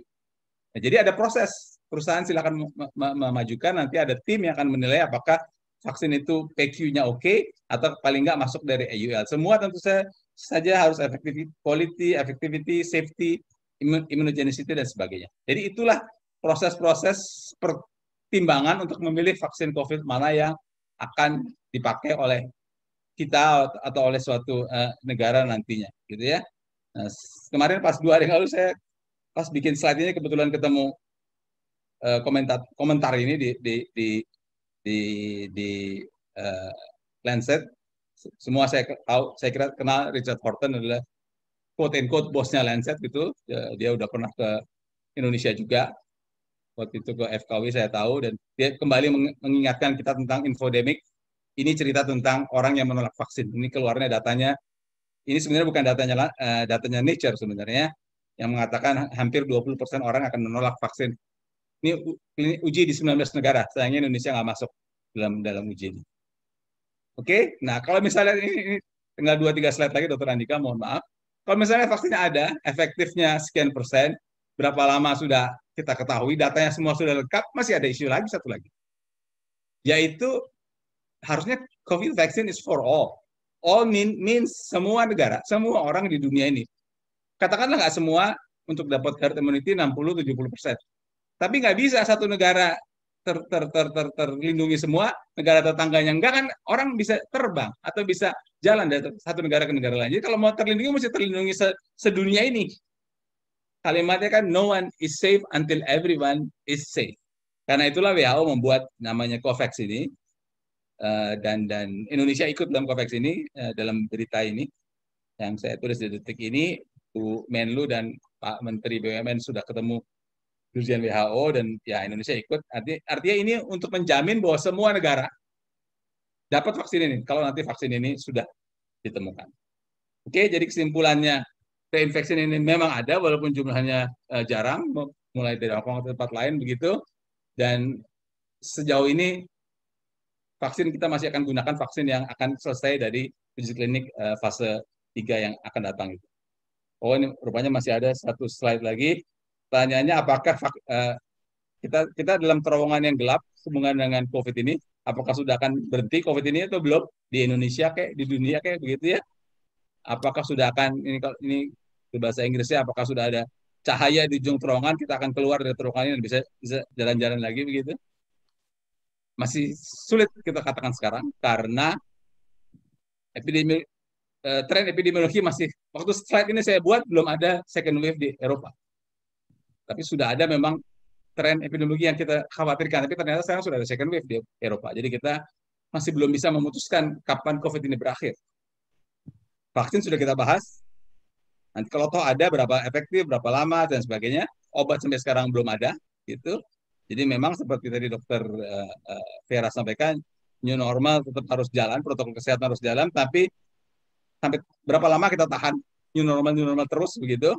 Dan apakah memang betul-betul mau berubah kehidupan itu di masa yang akan datang, new normal beneran begitu? Dan kalau kita lihat tadi saya sudah sampaikan ada restriction fatigue, makanya ada kasus second wave di Eropa begitu. Dan ini walaupun yang hadir ini semuanya dokter, saya kira ini nggak bisa dinafikan.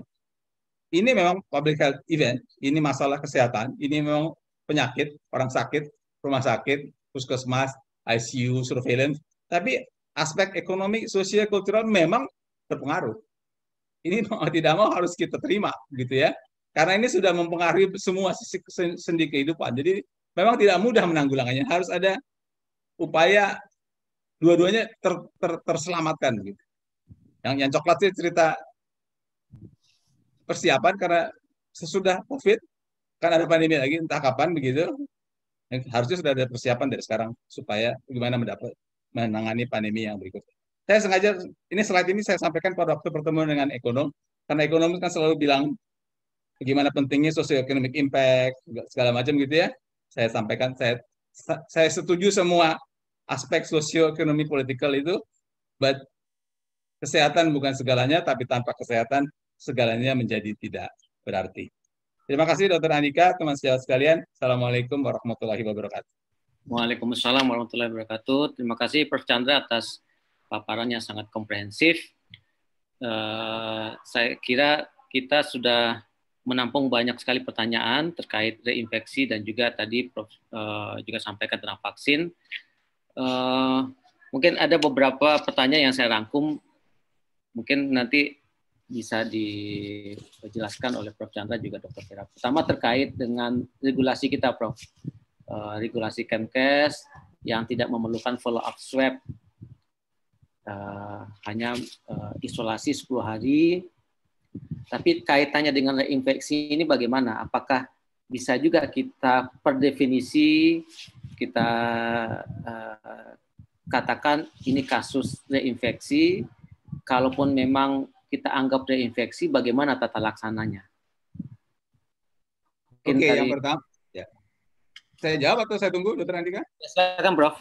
Oke, yang pertama soal regulasi 10 hari itu saya tidak tahu bagaimana teman-teman di Kemenkes membuat regulasi itu, tapi saya tahu persis itu ada dalam guideline WHO. Nah, kenapa ada dalam guideline WHO? Nanti Dr. Vera tentu akan menambahkan karena ada banyak penelitian.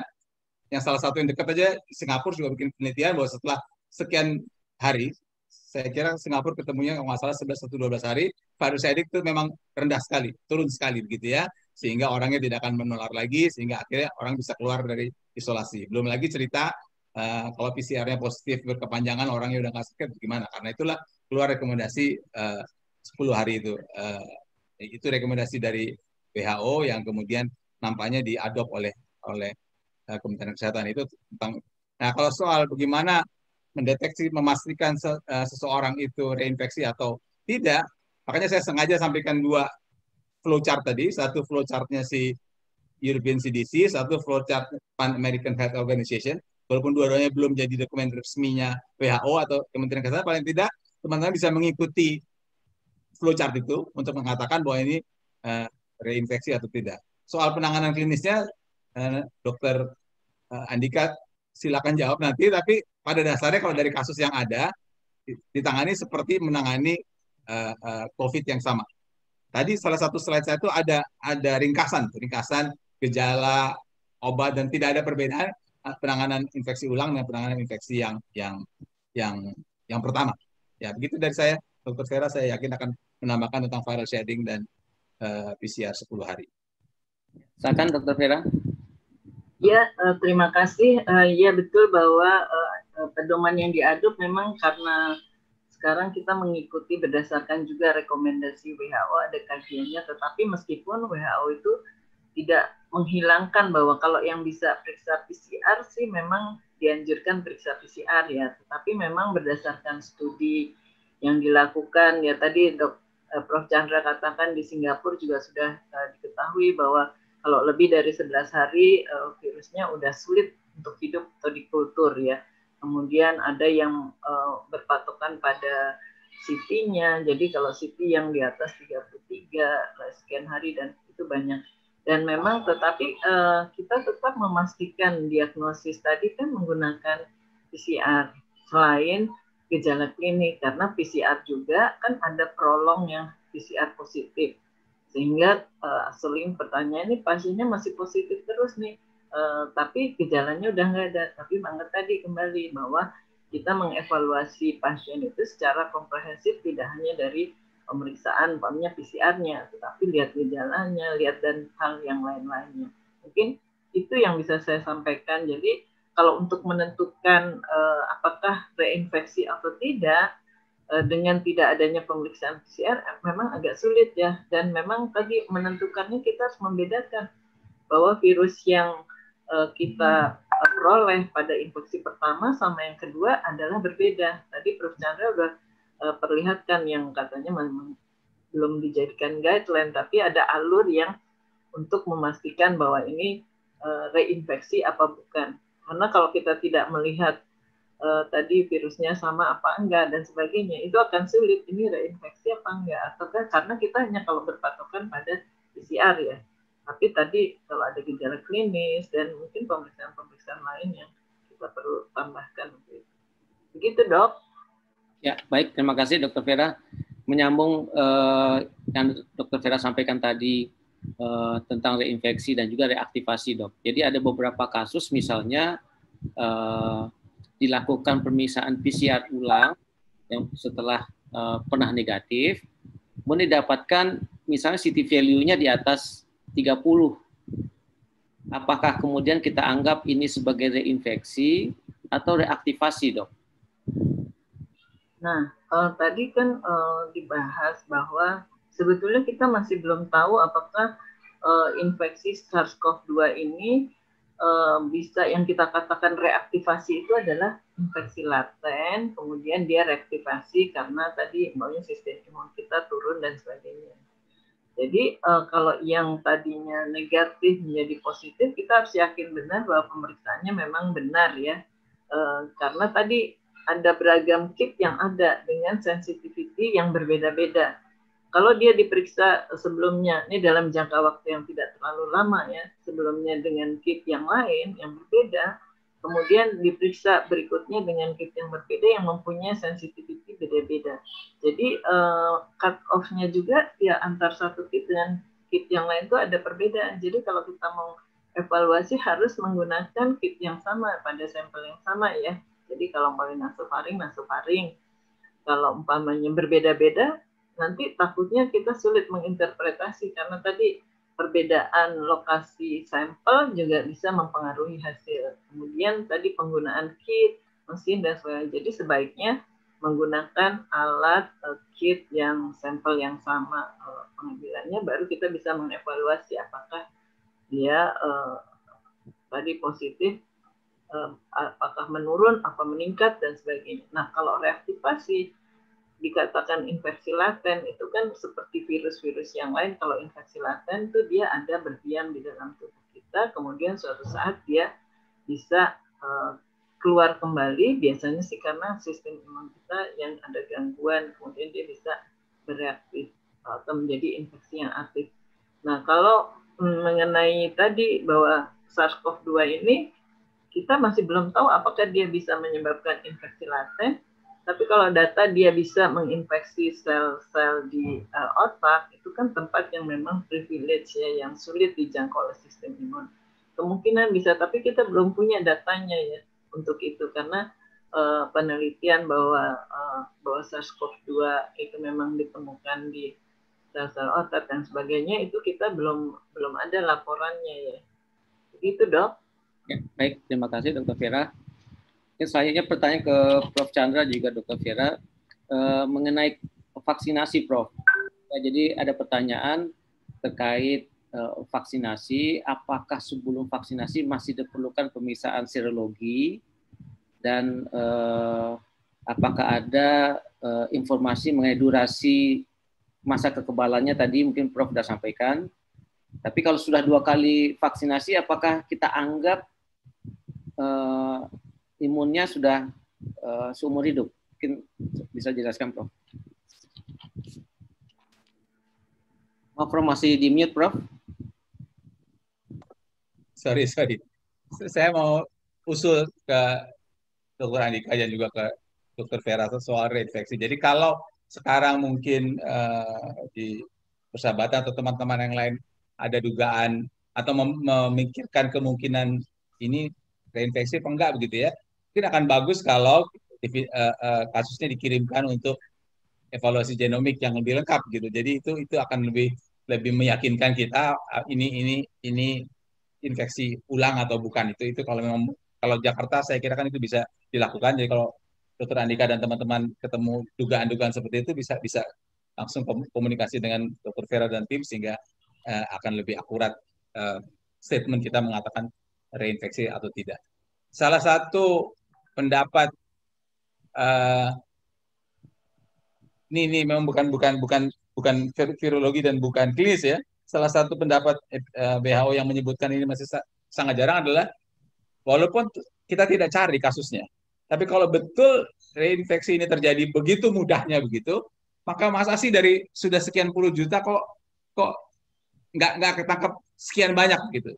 Jadi itu asumsi yang keluar yang mengatakan bahwa nampaknya memang fenomena ini terjadi tapi belum terlalu banyak begitu. Kenapa itu belum terlalu banyak? Kita mesti selidiki lagi memang. Tapi contoh konkret karena kita punya berapa sekarang? Sekian ratus ribu orang di Indonesia yang sudah confirm. Kalau ada dugaan, usul saya sih ada hubungan antara klinisi dengan lab untuk memeriksa genomik. Itu tambahan saja tentang yang tadi. Kalau soal vaksin, ya kita memang sekarang ini jangankan yang atau janganlah saya nggak usah sebut-sebut yang saat ini dari 10-10-nya belum ada yang uji kliniknya selesai. Akan selesai banyak sekali, semua akan selesai. Jadi kita belum tahu persis berapa lama proteksinya, bagaimana itu kita belum bisa jawab sekarang. Ya jadi kita masih tunggu saja.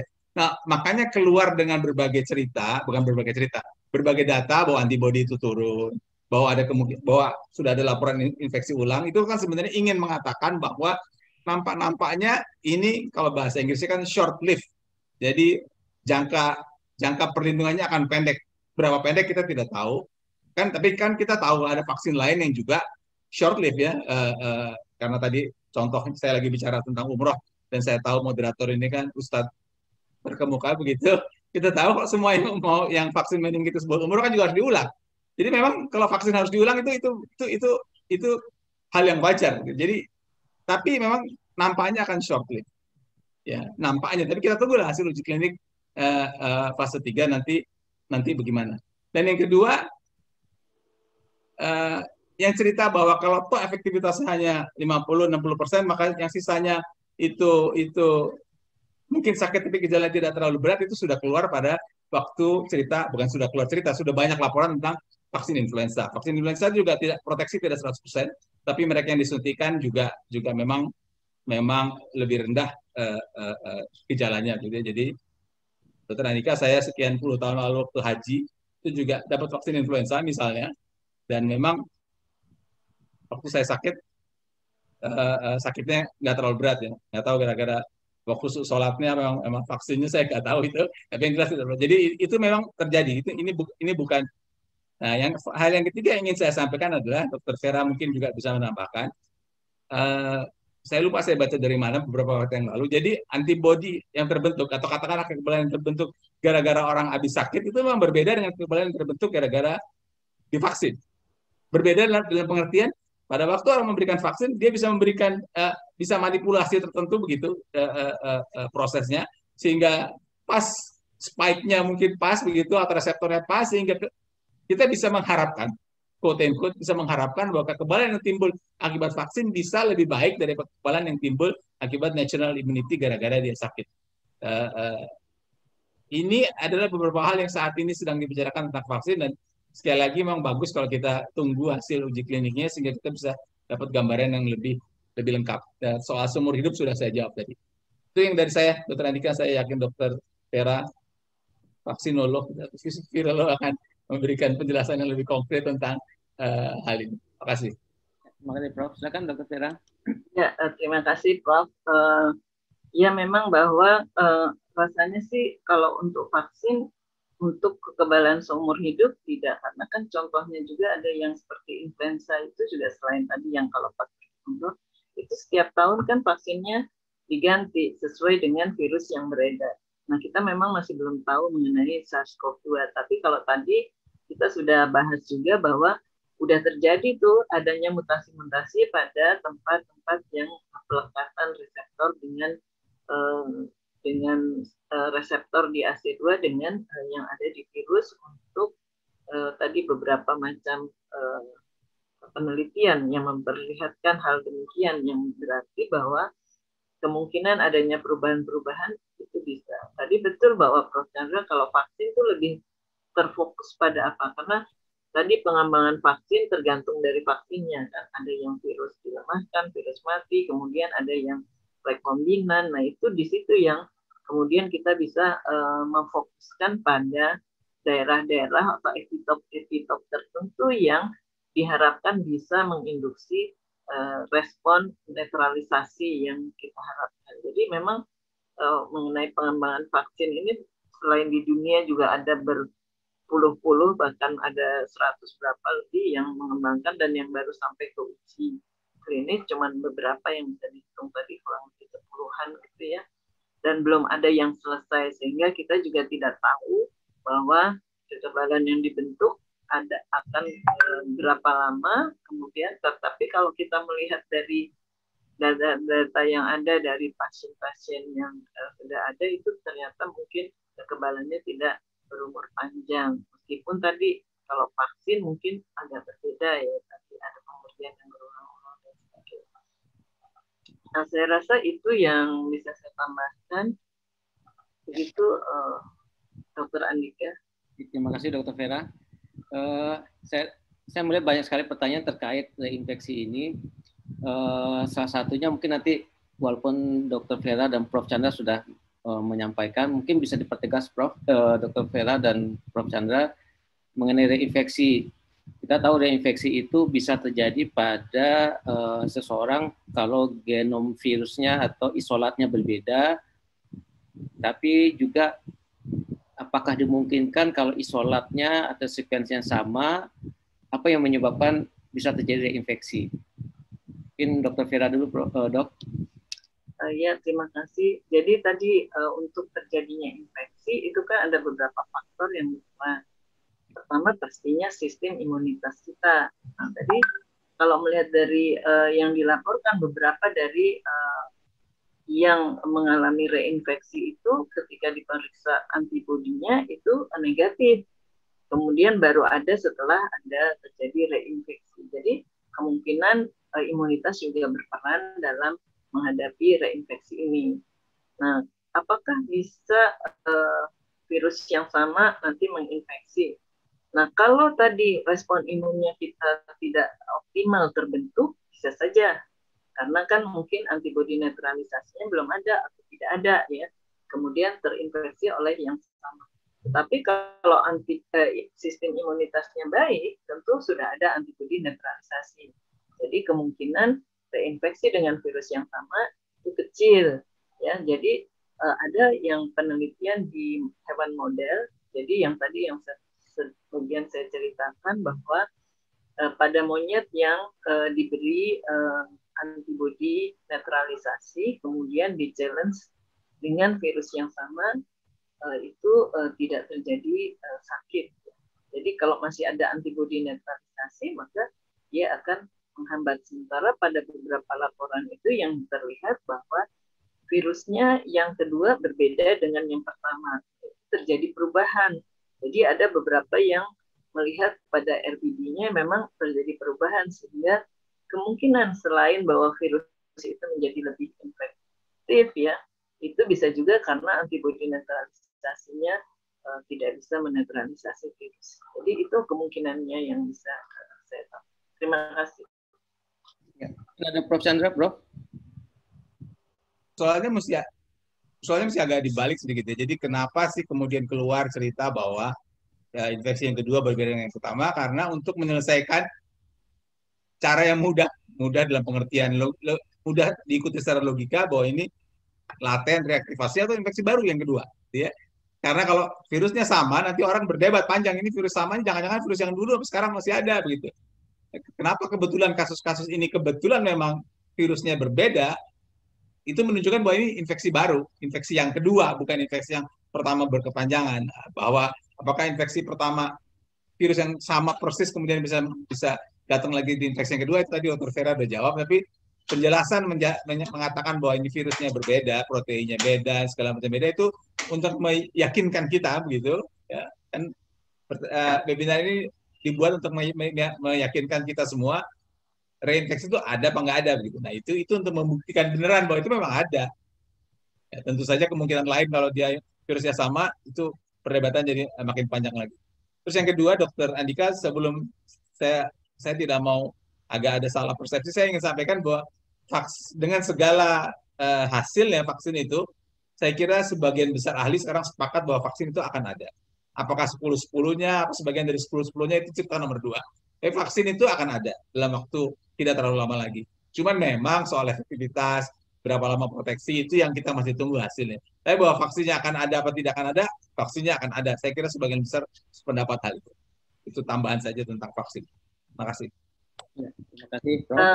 Tambahan, Dok, untuk yang tadi, kalau virusnya sama, sebetulnya kita bisa ukur juga apakah pasiennya itu punya antibodi netralisasi nggak? Maksudnya untuk bahwa kalau seandainya dia ada, kemungkinan kan tadi virusnya sama, harusnya dia tidak bisa. Atau tadi ada beberapa laporan kan yang memang tidak ada respon antibodi, ya, sehingga bisa terinfeksi. Gitu. Ya.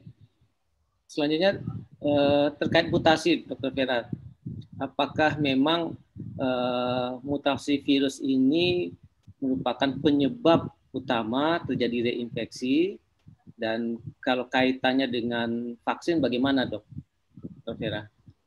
Ya, jadi mutasi ini memang tadi bisa terjadi reinfeksi karena kalau terjadi pada mutasi yang tempat-tempat yang memang penting untuk tadi virusnya masuk ke dalam sel. Karena mutasi bisa juga itu membuat virusnya menjadi lebih infektif, ya. Jadi dia sangat menjadi lebih infeksi dan lebih cepat menyebar, ya, seperti perubahan-perubahan pada mutasi yang sudah kemarin dibicarakan yang 614 itu bisa menjadi gitu, ya.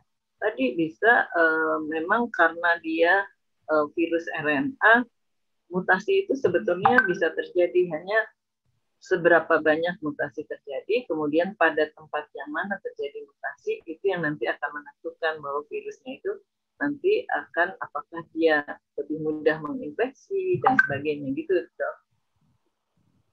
Ya, terima kasih, Dr. Vera. Kalau kita kaitannya dengan modalitas menentukan reinfeksi, tadi walaupun Prof. Chandra sudah sampaikan beberapa kriteria inklusi dan eksklusi yang dari PAN WHO, apakah ada, Dok, secara laboratorium kita bisa menilai seseorang reinfeksi, bukan hanya berdasarkan dari pemisahan swab PCR saja? Tadi kalau melihat dari klinis kan hampir sama, ya, antara yang reinfeksi sama yang infeksi pertama, yang kedua. Nah, kemudian dipastikan dengan PCR tadi. bahwa untuk menentukan bahwa reinfeksi tadi yang mudahnya yang Prof. Chandra tadi jelaskan bahwa kalau virusnya beda ya reinfeksi. Tapi kalau virusnya sama gimana? Bisa juga kan tadi kalau tadi dia tidak punya imunitas yang cukup baik untuk bisa menetralisasi virus infeksi. Nah, jadi memang harus ada pemeriksaan yang membantu untuk menentukannya, tidak hanya dari klinis saja ya. Jadi tadi seandainya kita periksa juga dengan bagaimana respon imun pada orang tersebut. Nah, itu kan kemungkinan tadi kalau dia tidak terbentuk karena pada beberapa laporan ternyata pemeriksaan serologi memperlihatkan bahwa tidak ada respon imun pada infeksi pertama sehingga dia bisa terinfeksi orang kedua meskipun virusnya ketahuan berbeda, tapi bisa juga itu. Jadi mungkin, nah tadi apakah perlu kita memeriksa pemeriksaan serologi pada pasien-pasien yang sembuh, yang keluar dari rumah sakit, apakah dia sudah ada belum respon imun? Ya, mungkin itu bisa membantu kita untuk meneliti atau nanti lebih lanjutnya tentu kita memastikan bahwa memang ada infeksi virus yang baru. Karena kalau dari bermodal pada PCR saja, PCR itu kan kita sulit menentukan karena dia ada yang prolong dan juga tidak bisa membedakan virus yang mati kah atau hidup ya atau hanya fragmen materi genetik. Jadi bisa saja positif tapi sebetulnya mungkin sudah tidak ada virus. Ya, terima kasih Dr. Vera. Saya rasa ini pertanyaan terakhir buat Prof. Chandra. Pertanyaan terkait masih vaksinasi, Prof. Kalau tadi Prof sampaikan efikasinya dianggap 50%, ya, apakah jika dilakukan emergency use di Indonesia, apakah terutama di swasta, apakah boleh kita berikan atau itu bagaimana regulasinya kira-kira, Prof? Kemudian ya sebelum ke situ saya mau berterima kasih dulu kepada sejawat yang mengikuti ini karena sebenarnya maksudnya Dr. Andika dan PDPI membuat acara ini kan untuk membicarakan apakah reinfeksi itu ada apa tidak ada. Kemudian pertanyaan sudah berkembang bagaimana apakah itu karena mutasi, apakah kalau virusnya sama bisa reinfeksi apa tidak gitu. Jadi nampaknya teman-teman sudah sepakat gitu katakanlah bahwa memang sudah ada reinfeksi. Itu kan jadi tujuannya Dr. Andika sore-sore jadi moderator sebagian sudah tercapai gitu. Jadi semua sudah sepakat bahwa reinfeksi itu memang ada. Ya, bahkan teman-teman sudah lebih jauh dari itu dan nanya kalau virusnya sama bisa apa enggak, penyebabnya apa. Jadi tapi semua sepakat bahwa reinfeksi sudah ada tapi memang jumlahnya masih terbatas dan kita masih harus tunggu penelitian lebih lanjut untuk punya bukti ilmiah yang lebih kuat. Kemudian yang kedua tentang pertanyaan ini soal regulasi nggak regulasi. Jadi begini, gimana enaknya? Yang jelas kalau ada regulasi, kalau ada surat izin edar, apakah izin edar penuh atau izin edar emergency use, itu artinya pihak otoritas sudah memutuskan bahwa vaksin ini dapat digunakan. Dan saya aku yakin begitu, keputusan itu akan diambil sesudah mengkaji secara matang. Dan ingat bahwa yang dikaji bukan hanya hasil fase 3 loh.